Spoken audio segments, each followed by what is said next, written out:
في محاولات لمنتخب مصر لكن مفيش اي حد خالص عارف يستغلها. مرور ناجح من يا ولد مكي يلعب الكرة عند صلاح اللي بيقع جوه المنطقة وضربة جزاء لصالح منتخب مصر.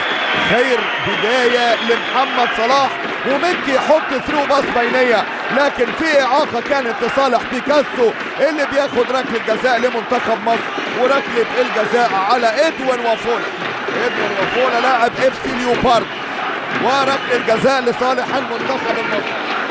محمد صلاح هو اللي كان عمل ركلة الجزاء واحمد حسن هو اللي هيتقدم دلوقتي عشان خاطر ينفذ ركلة الجزاء لصالح المنتخب المصري.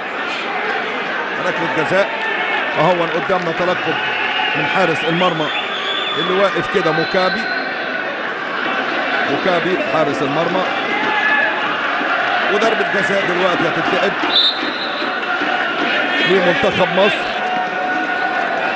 لاعب نادي رينجرز نيروبي وركله جزاء واحمد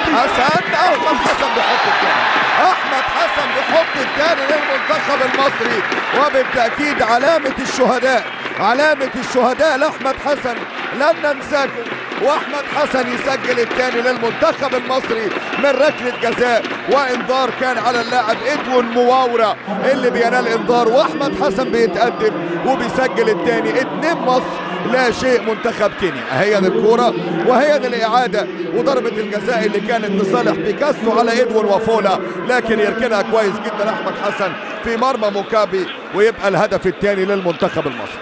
مواجهه بالتاكيد طبعا هتبقى سهله لكن مواجهه النيجر لن تكون بالسهل لكن طبعا مع النيجر هينضم 2 من المتميزين ستظل في القلب ولن ننساكم. شكرا احمد حسن.